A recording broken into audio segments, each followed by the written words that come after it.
Assalamualaikum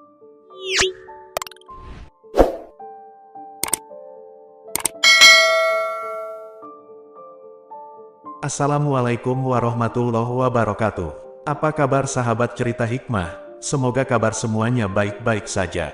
Amin. Kali ini kita akan mendengarkan kisah lucu ulama dan wanita pelacur menjadi ibu Nyai Dadakan. Ketika kita mendengar kata pelacur, pikiran kita pasti membayangkan seseorang yang pekerjaannya jorok dan hina. Namun apa jadinya jika seorang pelacur tiba-tiba menjadi bu Nyai atau istri Kiai? Kisah para ulama dengan metode dakwahnya sering diceritakan oleh para mubalik-mubalik sebagai contoh bahwa dakwah bil hikmah selalu berdampak baik bagi masyarakat. Kiai Haji Ali Yahya Lasem, terkenal tampan dengan tubuhnya yang tegap dan atletis. Ketika sarung, sorban, dan kopiah dibuka, dia terlihat seperti bule Eropa, Amerika, atau Australia. Tak heran jika banyak wanita yang terpesona kepadanya. Suatu hari beliau diundang untuk mengisi pengajian di Jepara. Ketika mobil yang ditumpanginya berhenti di lampu merah. Saat itu, dia duduk di samping pengemudi dengan melepas sorban dan kopiah yang dikenakannya. Tiba-tiba seorang wanita muda dan menor mendekatinya. Wanita penghibur itu mengira pria gagah di dalam mobil itu adalah turis berduit banyak yang sedang mencari kesenangan di Indonesia. "Malam Om," kata wanita itu. "Malam," jawab Kiai. "Ikut dong." "Boleh ya?" "Oh boleh. Silahkan masuk." Wanita muda itu bergegas membuka pintu dan masuk ke dalam mobil. Pintu ditutup dan mobil mulai berjalan. "Mau kemana Om?" "Butuh aku tidak. Aku akan menemanimu sampai pagi." "Ya Om." Sambil mengenakan sorban dan kopiah, Kiai Ali menjawab dengan santai. "Oh, ini mau mengaji di Jepara." "Tidak apa-apa. Silakan ikut saja." Wanita itu kaget dan malu. "Kiai, saya benar-benar tidak tahu. Maaf sekali lagi." Wanita itu menjadi semakin tegang dan wajahnya pucat ketakutan. Tapi Kiai Ali dengan santainya berkata, "Oh, tidak apa-apa, santai saja Mbak. Sekali-kali ikut pengajian, bagus itu." "Tidak Kiai, saya turun saja di sini." "Tidak bisa, pokoknya harus ikut." "Tadi kamu bilang mau ikut, ya harus ikut." "Tapi saya tidak pakai jilbab Kiai." "Gampang, nanti saya pinjam sama jamaah." "Tapi aku malu Kiai." "Nah, kamu jadi pelacur saja gak malu, kok pengajian malah malu."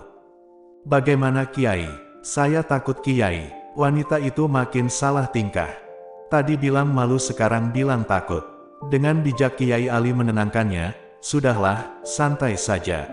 Mobil terus berjalan hingga akhirnya sampai di tempat tujuan. Setelah tiba di Jepara, suasana tempat pengajian sudah ramai. Jamaah pria dan wanita memadati area tempat acara digelar. Panitia dengan antusias menunggu kedatangan Kiai Ali. Begitu turun dari mobil, Kiai Ali langsung menghampiri jemaah ibu-ibu, dan bertanya, "Maaf Bu, boleh pinjam hijabnya? Ini Bu Nyai lupa bawa hijab." Bu Nyai adalah panggilan kehormatan yang biasa diberikan kepada istri seorang kiai. Dengan sedikit kebingungan sang ibu menjawab dengan tergesa-gesa, "Oh, iya Pak. Akan saya ambilkan, tunggu sebentar." Sang ibu bergegas pergi dan segera kembali. Jilbab yang dibawanya disodorkan ke dalam mobil dan langsung dikenakan oleh wanita tersebut. Setelah dia rapi, wanita itu turun dari mobil dan Masya Allah. Segera sekelompok jamaah wanita bergegas untuk mencium tangannya, "Ngalap berkah," katanya. Mendapat sambutan yang begitu terhormat, wanita yang kini telah disulap menjadi Bu Nyai langsung berwajah pucat. Dia diundang untuk masuk, dijamu, dan dilayani seperti seorang ratu. Ada perasaan haru dan malu yang menjalar di hatinya. Pengajian digelar dengan seksama. Kiai Ali menjadi pembicara yang luar biasa, penyampaiannya ringan tapi dalam arti kandungannya. Usai acara, Ibu Nyai Dadakan diajak menikmati jamuan makan berbagai macam makanan, kemudian menyantap makanan berat. Namun sebelum makan, jamaah ibu-ibu meminta restu dari Bu Nyai Dadakan. Tiba-tiba dia kaget setengah mati. "Sudah lama saya tidak sholat." Untung masih ingat Robana atina fid dunya hasanah, wa fil akhirati hasanah. Meski begitu, sebelum pulang, jamaah ibu-ibu bergantian berciuman tangan dan dengan hormat mengantar mereka ke mobil. Selama perjalanan di dalam mobil, wanita penghibur itu menangis, terisak-isak dengan air mata di matanya. Kiai Ali dan sopir membiarkannya. Setelah suasana agak tenang, Kiai Ali berpesan, "Apakah kamu tidak melihat dan memikirkan bagaimana orang-orang memperlakukanmu, menghormatimu, mengelilingimu, mengantarmu? Dan mereka juga rela antri dan hanya bisa mencium tanganmu satu persatu, dan bahkan meminta berkah darimu, padahal tahu sendiri kamu siapa."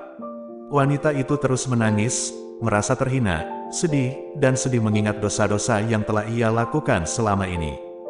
Tapi Allah menutupi aibnya, Allah sangat mencintainya.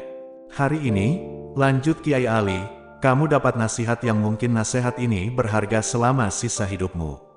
Maka segeralah bertaubat dan mohon ampun kepada Allah. Jangan sampai nyawamu dicabut sebelum bertaubat. Sambil terisak-isak wanita itu berkata, "Terima kasih Kiai atas nasihatnya, dan berkat kejadian ini aku bertobat dan berhenti dari pekerjaan bejat ini." Sekali lagi terima kasih, Kiai. Meneladani kisah ulama dalam metode dakwah berarti kita belajar bijaksana. Para ulama, pendahulu kita, dan guru kita, Kiai Mubalik berdakwah dengan baik dan bijak. Mengajak tanpa menginjak, menasehati tanpa menyakiti, dan menunjukkan kebenaran tanpa merendahkan derajat kemanusiaan. Ini adalah salah satu telaga yang indah dan menyejukkan, yang menarik banyak orang untuk masuk Islam. Dari kisah ulama di atas, semoga menjadi pelajaran bagi kita untuk menyampaikan kebenaran dengan baik.